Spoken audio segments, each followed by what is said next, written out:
Welcome to another TNS short episode where we discuss a single topic in a quick manner. This week, that topic's going to be that Noble has picked up fineokay as her new solo laner. And yeah, Sabo, first of all, what do we think of this decision, sort of? I like it. I'm a lot. I think a lot along the lines of the same way F dot does. I think it's a crime that we don't get to see him play every week in the league that he belongs in because he's that good. I think if you put him down in the challenger circuit like he was going to be when he was playing with Cryptic for the upcoming season 5, I, I think that is not what's best for the league. Having fineokay in on a actual SPL team going into season 5 is great. He's kind of one of those old blood type of solo laners, and yes, he's new, but he plays with the same style of Omega and what Divios and now what Benji plays with. That I'm huge. I'm walking at you. I'm going to kill you, and there's nothing you can do about it. And I don't care how many there are.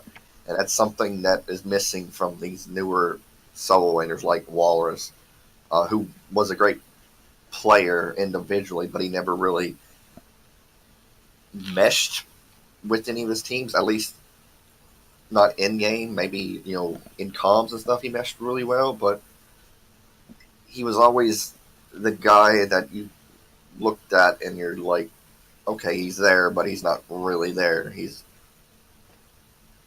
What's he doing? Like, I'm not criticizing Walrus in any way. I think he was a stronger individual player than he was a team member. Yeah, I think like you can make a good case in that regard, right? I think as well that fineokay is an SPL level solo laner, right? I just don't know right now if there aren't any other SPL level solo laners or solo laners that I would also consider to be SPL level, right? When you sort of compare them across the board with the other roles as well, it feels like solo, in comparison to some other roles in the NASPL like mid, has a lot more depth to it than the other roles have, really. Right? I can think of a lot of good NA solos.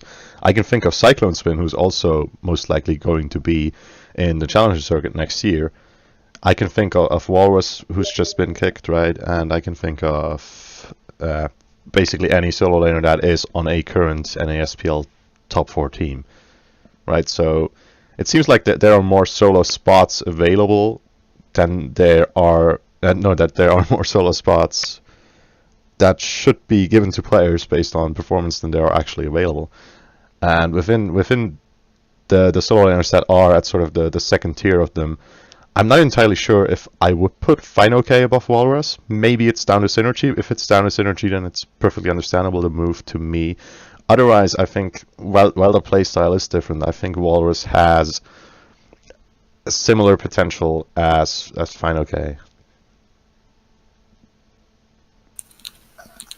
I agree. I make the argument that there's a difference between them because you remember how Omega and how some of the older soul laners, like back in season 1 and 2, used to play. Just that attitude they had when they came from solo lane into the mid lane, and not scared to take on 3 people, including the mid mage and the assassin, and just bully his way around. I think that's something that is lacking in today's North America solo laners. Well, Uh, I have a question for you though.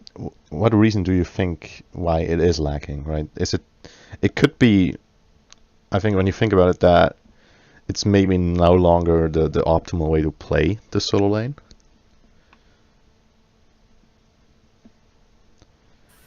it's not optimal, but at the same time, it's still very effective in that early to mid game. where solo laners are just outside of the hunter who is getting solo farm now is just so much higher level than everybody else and is able to bully other players around. And we there was a saying, old saying that back, in the early parts of the game, early days of the game, was you have to have a certain mentality to be an effective solo laner, and you have to kind of walk with. I hate this word, but you kind of gotta play with a swagger that not not there for the other roles. It's you're not so much on an island anymore, the solo lane island anymore, but you still have to have that mentality. And we see the good ones today. The the what's his energy solo laner Maniac. Yeah, Yeah. we see players like Maniac and Benji and Variety play with that style, play with that sort of mentality of I'm just bigger and better than you are, and we kind of lost that in season 3 outside of just the rivalry between Benji and Baskin. Baskin. Yeah, we kind of had those were the only two that were playing with that style, and with Baskin moving to mid lane, we thought it was only going to be Benji, but now we got look at the other great soul laners in the league today, Variety and like I said, Maniac and Deathwalker, even Deathwalker. NA is probably deeper at solo lane from top to bottom, but 3 of the 4 best solo laners that play with the mentality of that old solo lane mindset, that's in Europe right now. And I agree with you that it's.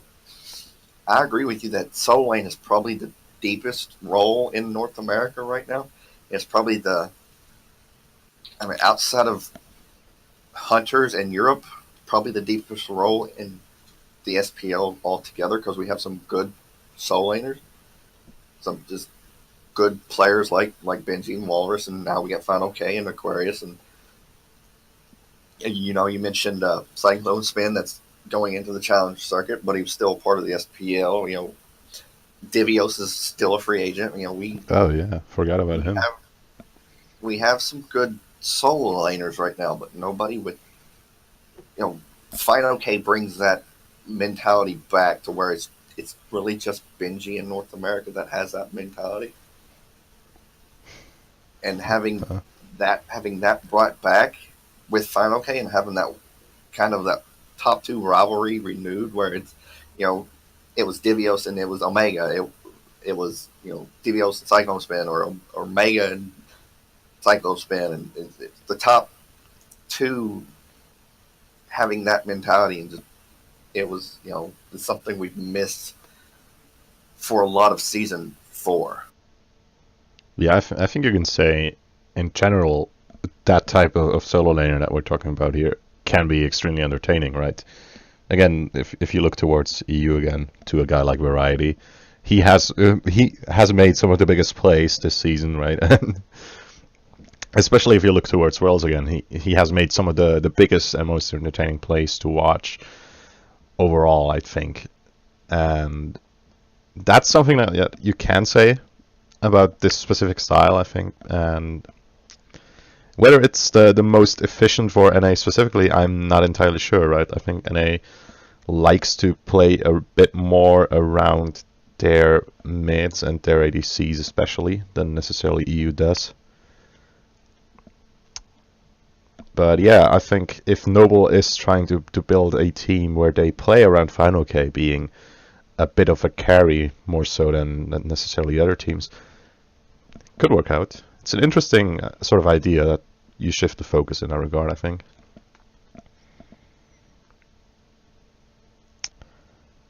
And yeah. Speaking. Yeah, go ahead. I like the pickup of fineokay, and I wish Walrus the best of luck in whatever he does. If you follow Maloney, which is I think his last name on Twitter, it's he's quite an entertaining guy, and I like. He makes me laugh almost all the time. Him and Polar Bear Mike, just reading those two comments is quite something to experience on Twitter. So if you follow either one of them, you know what I'm talking about. But Walrus, again, he kind of lacked that. He kind of had it early, or you could see early in his career, late in season 2 and throughout season 3 and 4, that he had a little bit of that. I'm just a badass solo laner, and I'm just going to do whatever I want. There's nothing you can do about it. But when he got on to Gabe, in memory of Gabe, with Snoopy and Herwind and Cynosure and Eonic. I saw his name, or saw his face. I couldn't think of his name, but his name was Eonic. When he joined that roster at the beginning of season 4, I expected a lot better things from him than what we actually got, in which is why I kind of say that I think he's more of an individual player. He's the star of the team rather than just a role player for the team. Yeah. I think of Deathwalker in kind of the same way, but an even bigger star with the players around him being better than what Walrus has had to play with. But if Walrus is not the star of the team, I think it hurts. Him being on the team hurts the team. And he wasn't the star of the Noble team. He wasn't the star of the Trifecta team. He was the star of the Flashpoint team he was on in the summer, but there was nobody else on that Flashpoint team. Yeah, let's not talk about that team again. So, Walrus is just... He should, I think, playing in the Challenger Cup, if he decides to keep playing, is what's best for him. And maybe, Cryptic needs a new solo laner now. Maybe Walrus just takes fineokay's open spot. Yeah, it could always be. Right, when I think of Walrus, again, when you look towards his teams, you can see that they were all sort of underwhelming, right? Even this noble roster in the split itself, in the fall itself, didn't find much success. And then when you look towards the Flashpoint summer roster specifically, and the high hopes people had for In Memory of Gabe going into the spring, then you can always see that the roster overall sort of underperformed, and that that's a bit of a sign that Walrus maybe himself didn't contribute enough, and that other solo laners could have done more, right? If you want to take it that way, I'm not sure if it's entirely conclusive to look at it from that perspective, right? And yeah, I think Walrus, he should just keep playing, right? I see little reason why you wouldn't keep playing unless your team, the team that you're on in the Challenger circuit, is just going to put way too high requirements on you for the league that you're in, right? I think an example of this is not from a Challenger circuit team, but it's from the Australian roster that came to Worlds last year, right, where they had a 2-week boot camp before the SWC, which then obviously still ended up getting eliminated in last place, so probably not worth it. And yeah, I think you keep playing unless you can find a team that sort of agrees with how much effort you should be putting into the Challenger circuit. And I hope he does. Well, keep playing, I mean, not the latter. Well, like I said, he's certainly a strong individual player, and a strong enough player that, you can justify bringing him in to play solo lane for you if you're the captain of your team. It's just, the question is what's he going to do once he gets on that roster. We saw him Yeah. underperform heavily on Gabe, but a lot of the team as a whole did as well. The Flashpoint roster that he was on, he overperformed for the expectation that we had of that team, and then back to this Noble roster in the fall, he kind of underperformed again.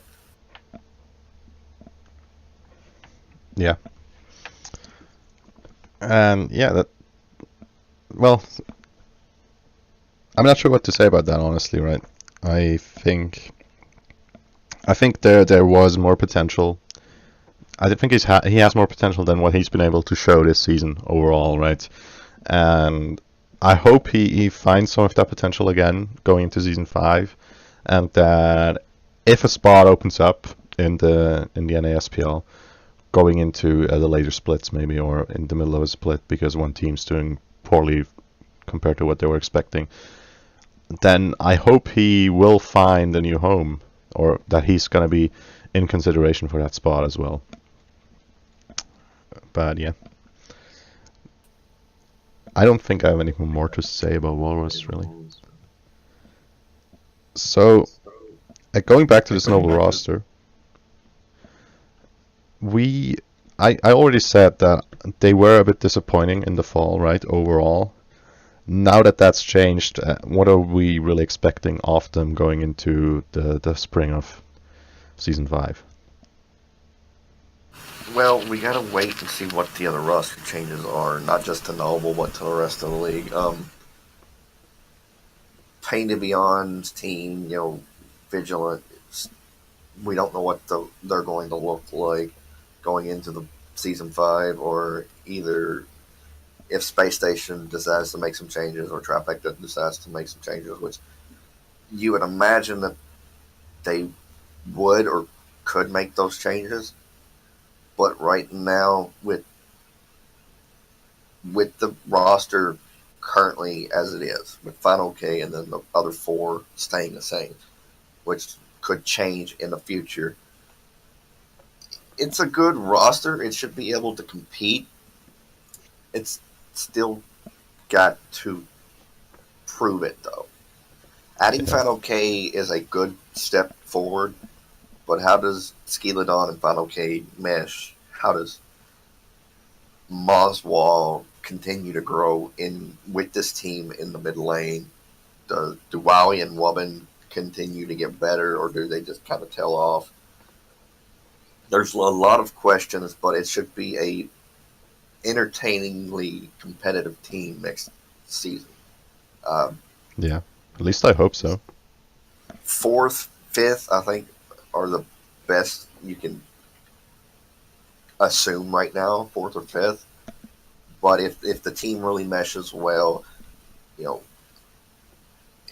and this goes for any team in the league, if the team really meshes well and starts playing really well together, then top seed is not out of the question. But that's the same for every team, unless you're Burrito or Flashpoint. Well, you see, those teams are not going to be in the SPL anymore, right? Those types of teams. At least supposedly, we're not going to see these teams in the SPL anymore. So we should be good, right? Every team should be fairly competitive going to Season 5, which is sort of one of the advantages of the league getting smaller, I guess. But yeah, I think you're making a good point here that we have to look towards what the other teams are going to be doing before we can really judge their position within the split. I think when you compare this Noble roster compared to the old one they had, right, I think there is room for improvement there. And it's mostly going to be coming down to synergy, right? If they find more synergy between the current between the new roster and fineokay than they had with Whalrus, then they can definitely be a better roster overall. And yeah, maybe working around fineokay is also going to be easier because, like you said, he seems like a bit of more of a role player, so to speak. Yeah. So the last point. Want to say something? I want to say this: the Noble fineokay being brought into Noble is a great move, but the catalyst for whether this team does good or poorly is still Skeledon. If Yeah. Skeledon going into Season 5 can become more consistent, then the team is going to be a good one. Because we've seen since he's joined this roster in the summer and the fall, if he's having a good game, the team is most likely going to win. Has a good shot at winning. If he's not having a great game, then the team looks like they don't even belong in the league. Skeledon is still the catalyst of whether this team does good or bad, but fineokay is definitely a step for stabilization, if you know what I mean. Yeah. So that kind of leads into my last question that I have for you, and that is, do you think that when you look at the roster that they used to have, do you think that the issue with the roster was Walrus, or would you have rather seen someone else go? Like, for instance, Skeledon for a jungler that's maybe a bit more consistent, or Moswall for a bit of a better mid, just based on raw mechanics, like, you know who you already know who I mean, the best. You can make the argument that the best would be a better player for the team, but again, like you said a while ago, it's about synergy. And Moswell had subbed for this Noble team back in the fall of Season 3. He was no, I think he was a full-time player in Adoro, if you remember Adoro. Yeah. Dig Adoro. Played for the Noble team in when they made it to the Gauntlet. So I think Moswell, and I might be wrong about this, but I really think it was Moswell that played the majority of that split last season with the Noble team. So he already has that synergy there with Wowie and Wubbin, and to a certain point Whalrus, because Whalrus was on that Season 3 team as well. So that could have been why they chose Moswell over somebody like the best. If that is the case, I think it was the better move to just stay with Moswell, because we can make the same argument about Wolfie over for Rival. You know, are there better options out there than Wolfie for that team? Yes, but nobody quite has the synergy with the rest of the players on Rival like Wolfie does. We Well, Rival is the poster child for team synergy. see, the reason I think that it's a bit of a different case is because, just to say it as bluntly as possible, Rival is a good team, right? They are a working unit. I wouldn't necessarily consider Noble to be a working unit right now when you look at how their fall split went, right? It was. Yeah. My point being is that we see with Rival the effect of team synergy and how important team synergy can be. And with Moswell already having that relationship with Wubbin and Wowie and Whalrus, that might have led to him being picked up. Wubbie and Wowen. I got the. It's been a long day. Okay. Yeah, it's understandable. Yeah. See, I think there are a lot of teams who would like to be Rival, and there are very few teams who are Rival, right? Based entirely on synergy, or to a large degree on synergy, and not on a lot of mechanical skill to back up that synergy, right? Obviously, now we can no longer really talk about this Stick team as a just massive success because of how hard they failed at Super Regionals, but they're the antithesis to the Rival principle, basically, where you just have 5 players with raw skill all being thrown onto a team and it works out. And both strategies can work, right? We've seen many super teams fail as well, like various Soar Gaming rosters, sort of. Envious in the spring of season 3. Yes, yeah, that's the prime example, actually. And yeah, I think you can argue that Moswell is not good enough individually that he is ever going to bring his team to a top level. And depending on what the rest of Noble wants, that is why you can put into question his role on the team, sort of. If you get what I'm saying. Well, I do understand, but I also want to remind you that you were saying the same thing about the Nanu when he was brought into EU9.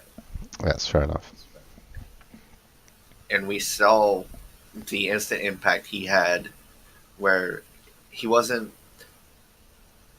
yes, the best, was mechanically the better player, but synergy played a huge role in the Nanu joining the United team. And now they're the best team in North America. And they're going to be, number one NA team at Worlds. And, a lot of what you're saying about Moswell, you said about the Nanu when he first joined the team. So I think half a split is not long enough to really make the decision on whether or not Moswell is the best. Because we got to remember, he did play with Vigilant at the beginning of the split. And when Stealth moved on to high res, he Moswell comes over in week 2 after Noble has to have a replacement in week 1. I forgot who the replacement was. Yeah, me as well. But Moswell comes in week 2 and he plays week 2, 3, 4, and 5 with them. And so that is the majority of the split, but that is still, it's not as long as say United had with the Nanu when they knew, they didn't have to worry about relegations. And again, Moswell played with Pain Divion and Vigilant at relegations. He wasn't actually on the Noble team for relegations. So I would say maybe even Nanu had a month and a half more time with United than Moswell has had with Noble, or the recent Noble team. And in particular, Skeledon, who was new. He was new playing with. And so it's a little too early to say whether or not Moswell can have that same effect.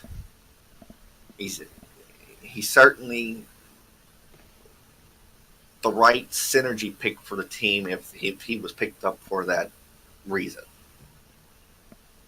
But let's wait until after the spring split and make a judgment on Moswell then.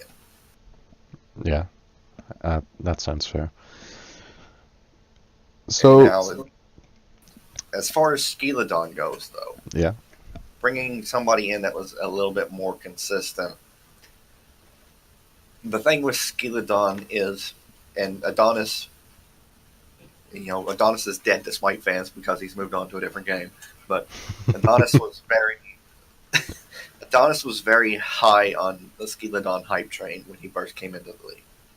We saw him struggle with Envious, and really didn't go anywhere from there. And then he went to the Oxygen Supremacy team with guys like Kiki. Kiki, and there. I knew Kiki. I was thinking of the Hunter who's on Pain Divion's team now. Data remember. Yeah. They were, he went to that team. They had a really good gauntlet run in the spring of season 4, and he was brought into the Noble team, and we got to see what he can do when he's playing well, but we got to see what he can do when he's not playing well, and that level of inconsistency is kind of worrying to me. But again, when he is on, the team looks unstoppable. Yeah. and you got to kind of hope that he's on, or he gets more to being on than he is to being off. He might have a few games where he's not quite where you want him to be, but as long as he's like 95% of the time when he's on and he's impactful and he's doing so many great things for the team, I think you take the risk. Because honestly, who else is out there that you can justify picking up over him? Yeah, Not Weekend. Yeah. Yeah, I think that's the main reason why you would keep him, right? Is because, first of all, when he's gone, like you said, he's the catalyst for this team. If there's no replacement for him that's going to match his impact in a good game, who is going? What is this noble roster as a whole going to do, right? Because if your catalyst's gone, your team might not work anymore, just not at all, right? And fineokay could be someone who sort of has a similar effect, but if he doesn't, then that's an issue in of itself. And the other thing is that you rightly brought up is, compared to solo lane, there are very few replacements that you could really have in the jungle, right? The only one that comes to mind for me right now would be Grave. Outside of that, I don't see the jungle pool of the NASPL or the NA region as a whole as all that deep.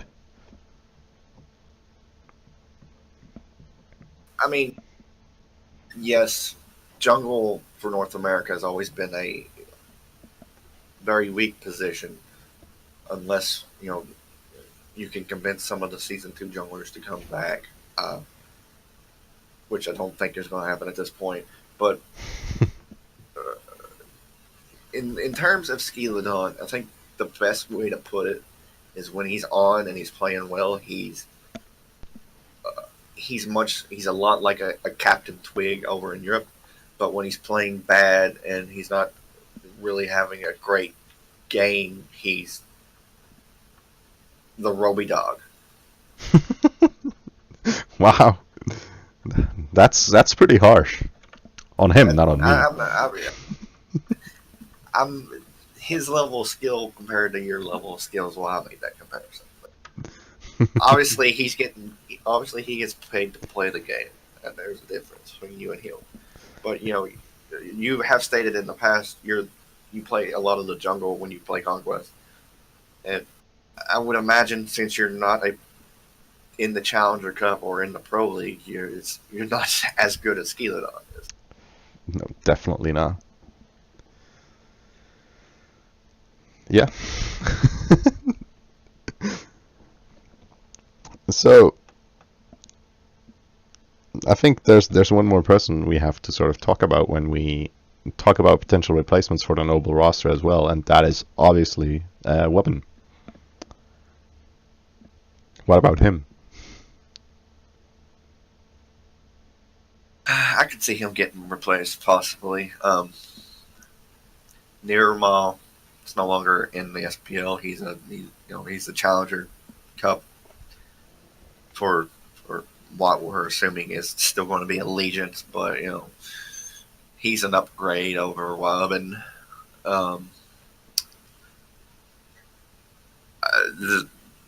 Eonic, if he wants to come back and play, but I would imagine he would play with Snoopy, and Aurora would be the free agent, which Aurora would be a good replacement.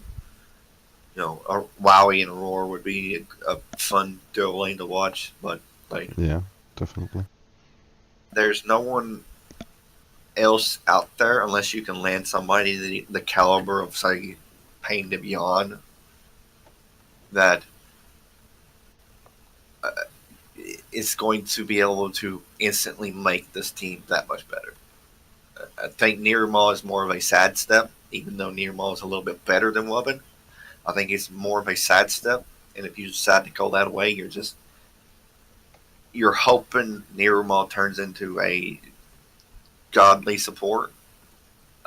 Aurora's game might fit with the team, because we know he likes to play the weird stuff in the support role, but that's also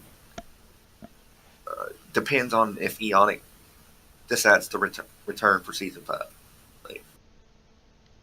Yeah, there's little reason for Aurora to leave Trifecta unless he is made to leave, basically.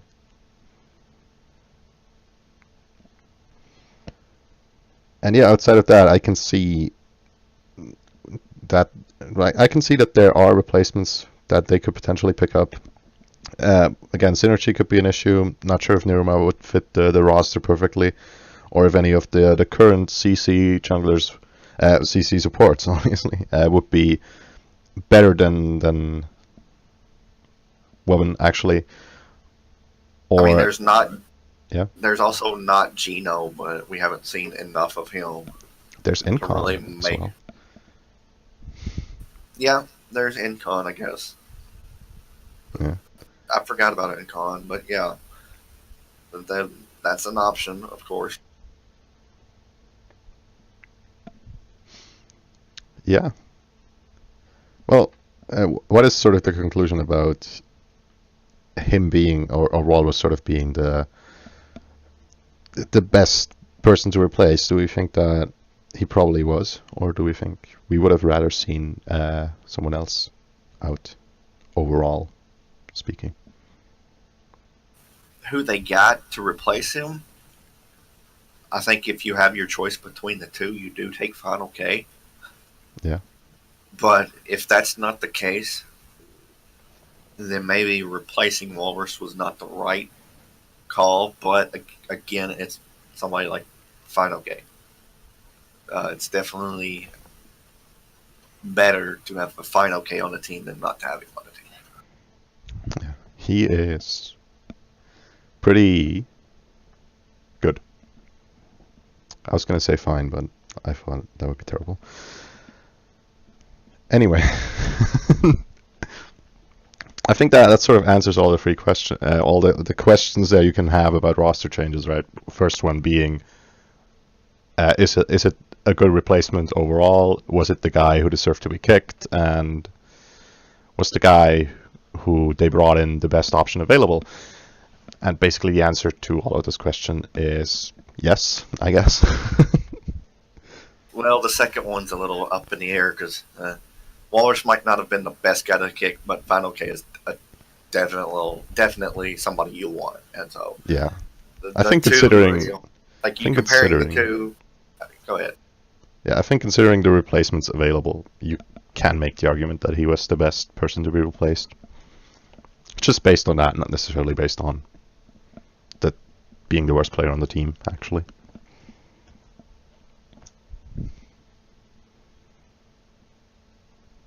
But yeah. Do you have anything else left to say on this topic? Not on this topic. I do want to say something, though. Okay. Go ahead. I'd like to thank Hi-Res Finch for being so understanding. I did put in the Reddit thread last week that Finch was going to join us this week and do an interview. Due to some unfortunate personal reasons on my part, I had to postpone that interview, and so he has graciously decided that he would join us next week instead of this week. And I would like to thank him for his understanding. And that's it. I mean, yeah, Hi-Res Finch is a good guy. Yeah, obviously. We're going to be very honored to have him on, I think, next week. And that is something to look forward to.